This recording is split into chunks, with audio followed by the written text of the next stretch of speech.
Perselisihan di Kerajaan Islam Demak yang didirikan Raden Patah berawal saat Patiunus atau Pangeran Sabranglor gugur saat pertempuran melawan pasukan penjajah Portugis di Malaka. Konflik dipicu perebutan kekuasaan Sultan Demak sepeninggal Raden Patah dan putra pertamanya Patiunus.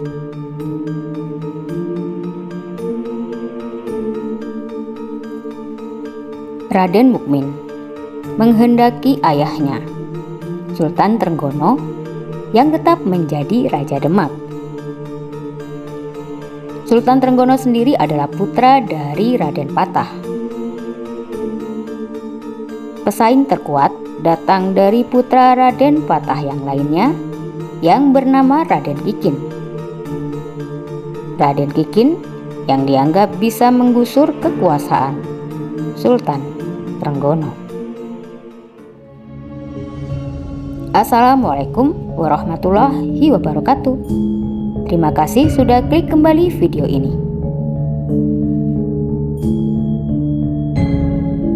Di kesempatan kali ini, cerita Wulan akan kembali menceritakan sebuah kisah yang datangnya dari tanah Demak, yaitu mengenai kisah tragedi gugurnya Pangeran Sekar Sedolepen. Aku akan melanjutkan ceritaku, tapi setelah kamu tekan tombol subscribe dan nyalakan tanda loncengnya, supaya kamu gak ketinggalan cerita-cerita dari cerita Wulan yang terbaru.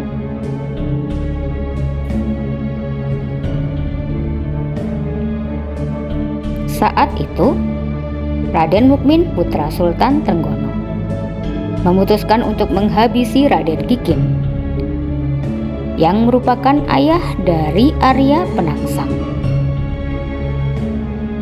Pembunuhan terhadap Raden Kikin terjadi saat beliau selesai melaksanakan ibadah sholat Jumat. Saat sedang berjalan kaki pulang seusai sholat Jumat dari Masjid Demak, Raden Kikin ditusuk oleh Ki Surayata di atas jembatan hingga tewas. Jasadnya lalu dibuang ke sungai hingga ditemukan oleh warga.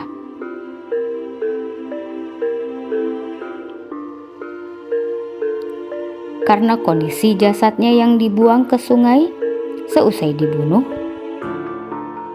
maka semenjak itu Raden Kikin dikenal dengan sebutan sebagai Pangeran Sekar Sedolepen, yang dalam bahasa Indonesianya berarti bunga yang gugur di sungai. Setelah Raden Kikin meninggal, Sultan Trenggono pun akhirnya naik tahta Kerajaan Demak pada tahun 1521 Masehi. Namun hanya berlangsung sebentar saja, karena kemudian Sultan Trenggono gugur di Panarukan Situbondo pada tahun 1546 Masehi. Saat itu Sultan Trenggono sedang berusaha mencoba kembali menyerang Portugis, melanjutkan perjuangan Patiunus. Sepeninggal Sultan Trenggono, Raden Mukmin menggantikannya sebagai Raja Demak keempat dan kemudian mendapatkan gelar sebagai Sultan Prawoto. Ternyata pembunuhan yang terjadi di beberapa waktu lalu terhadap Pangeran Sekar Sedolepen membuat anaknya yaitu Arya Penangsang menyimpan dendam. Sepeninggal Raden Kikin, Arya Penangsang menggantikan kedudukan ayahnya sebagai Adipati Jipang. Kala itu dia baru berusia 16 tahun, sehingga dalam menjalankan pemerintahannya, ia dibantu oleh Patih Matahun atau Patih Mentaun. Menurut yang tertulis dalam kitab Kapunggawan Cipang, Jumenengan atau pengukuhan Arya Panangsang sebagai adipati baru dilaksanakan 4 tahun kemudian, yaitu pada tahun 1525 Masehi. Ketika itu, Arya Panangsang sudah berusia 20 tahun.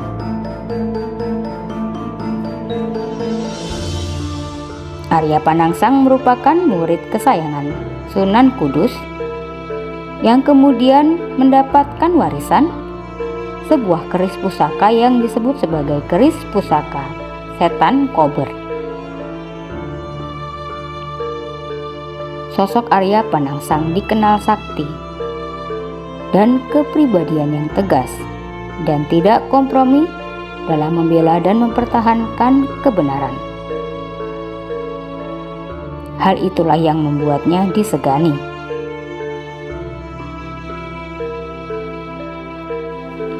Riwayat mengenai Arya Panangsang tercantum dalam beberapa serat dan babat yang ditulis ulang pada periode bahasa Jawa Baru atau sekitar abad ke-19, seperti babat Tanah Jawi dan babat Demak. Dalam babat Tanah Jawi diceritakan jika karakter Arya Panangsang sebagai pribadi yang mudah marah, kurang hati-hati dan kejam. Arya Panangsang lahir di Lasem pada tahun 1585 Masehi.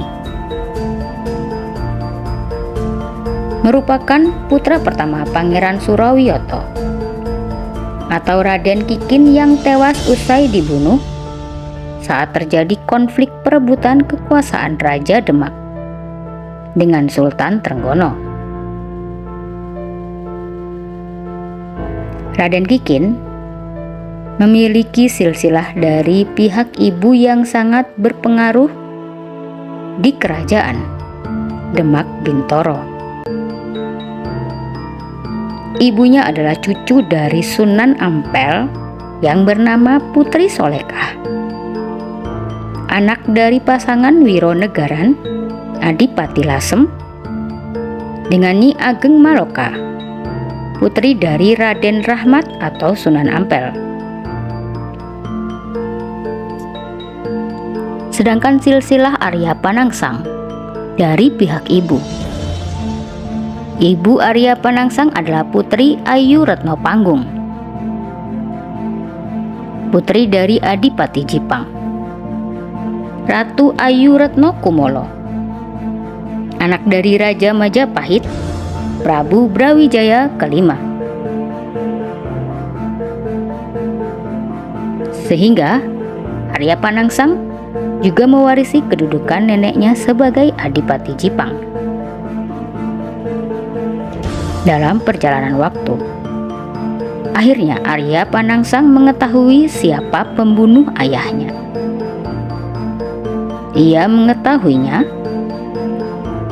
dari penuturan Sunan Kudus, sehingga dia berniat untuk membalas dendam.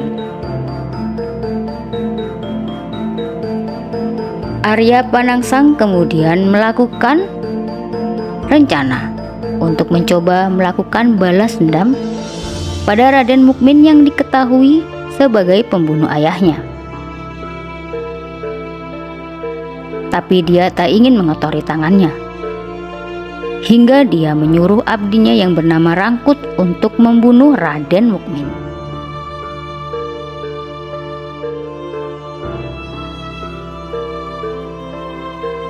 Sebagai seorang Sultan Demak, Raden Mukmin bergelar Sunan Prawoto.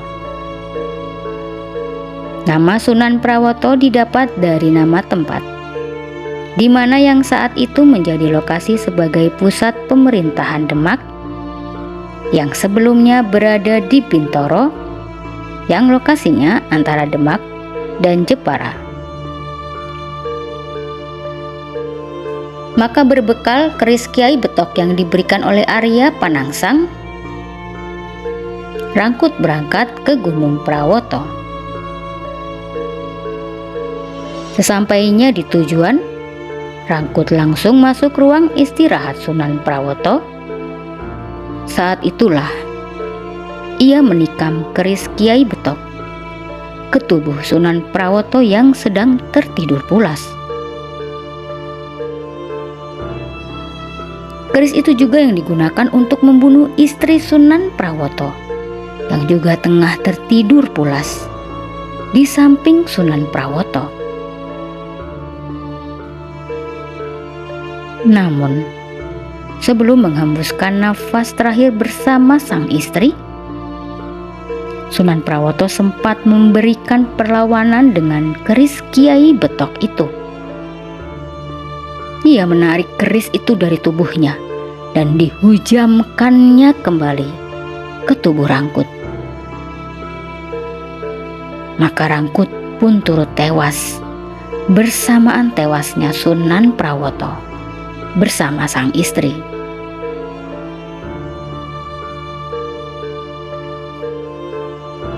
Hingga akhirnya setelah meninggalnya Sunan Prawoto, maka Arya Penangsanglah yang menjadi penguasa Demak sebagai Sultan Demak kelima. Maka ibu kota kerajaan Demak pun dipindahkan ke Jipang. Maka periode ini yang terjadi pada tahun 1549 sampai 1554 Masehi dikenal dengan sebutan Demak Jipang.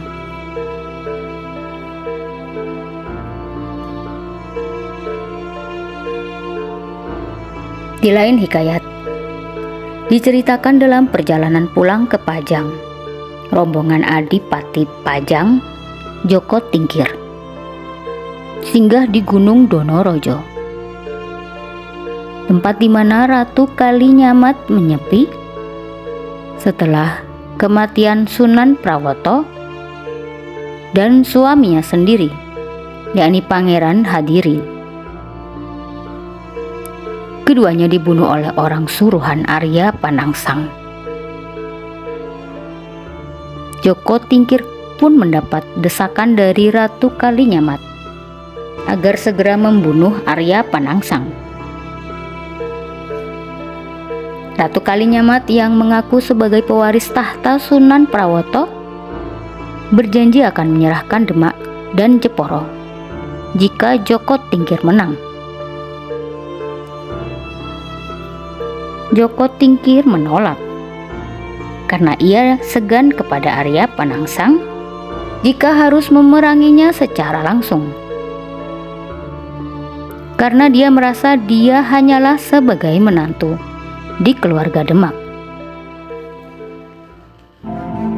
Hingga akhirnya Joko Tingkir pun membuat sebuah sayembara yang isinya berbunyi, barang siapa dapat membunuh Arya Panangsang, maka akan memperoleh hadiah berupa tanah di Pati dan alas Mentaok yang di kemudian hari menjadi lokasi berdirinya Kerajaan Mataram.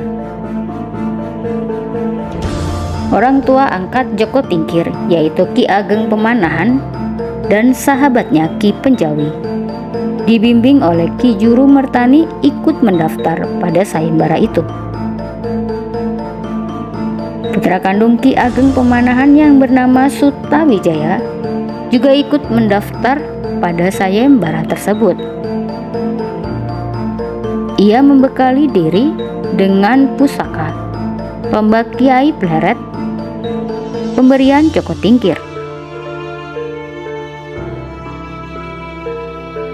Di saat pasukan Pajang datang menyerang kota Raja Jipang, saat itu Arya Panangsang akan melaksanakan berbuka puasa setelah berhasil berpuasa selama 40 hari. Surat tantangan atas nama Hadiwijaya membuatnya tak mampu lagi menahan emosi. Apalagi surat tantangan itu dibawa oleh pekatiknya atau pengurus kuda peliharaannya yang telinganya dipotong oleh pemanahan dan penjauhi sebelumnya.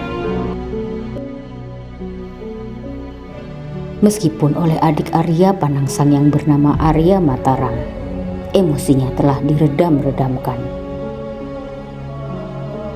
Namun akhirnya Panangsang tetap berangkat ke medan pertempuran untuk memenuhi surat tantangan tersebut dengan menunggangi kuda jantan miliknya yang bernama Gagak Rimang. Gagak Rimang dipacu untuk mengejar Sutawijaya yang menunggangi kuda betina melompati Bengawan Sore. Pertempuran antara pasukan Pajang dan Jipang terjadi di dekat Bengawan Sore. Dalam pertempuran itu, perut Arya Panangsang robek karena terkena sabetan dari tombak Kiai Pleret, pemberian Joko Tingkir. Meski demikian, kesaktian yang dimiliki oleh Arya Panangsang membuatnya tetap bertahan. Ususnya yang terburai dililitkannya pada gagang keris yang terselip di pinggangnya. Arya Panangsang berhasil meringkus Sutawijaya. Namun naas, saat mencabut keris setan kober untuk membunuh Sutawijaya, usus Arya Panangsang tidak sengaja terpotong, sehingga membuat Arya Panangsang menemui ajalnya. Dalam pertempuran tersebut, Patih Jipang Ki Mentahun juga ikut tewas.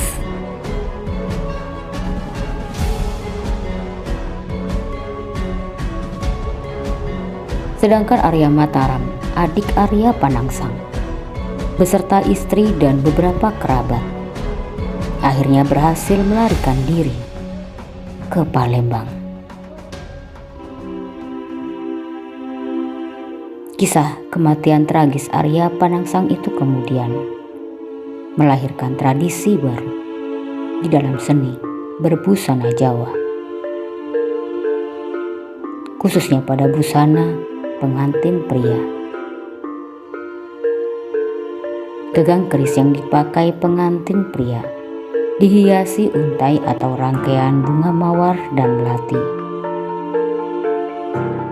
Hal itu sebagai simbol atau lambang agar pengantin pria lebih bersabar dan tidak cepat panas, seperti watak dari Arya Panangsang. Itulah tadi cerita singkatku mengenai cerita atau kisah dari tragedi gugurnya Pangeran Sekar Sedo Englepen yang merupakan ayah dari Arya Panangsang. Berikut dengan kisah kematian dari Arya Panangsang sendiri. Terima kasih sudah menyimak ceritaku dari awal hingga akhir. Sampai jumpa lagi di cerita Wulan selanjutnya. Wassalamualaikum warahmatullahi wabarakatuh.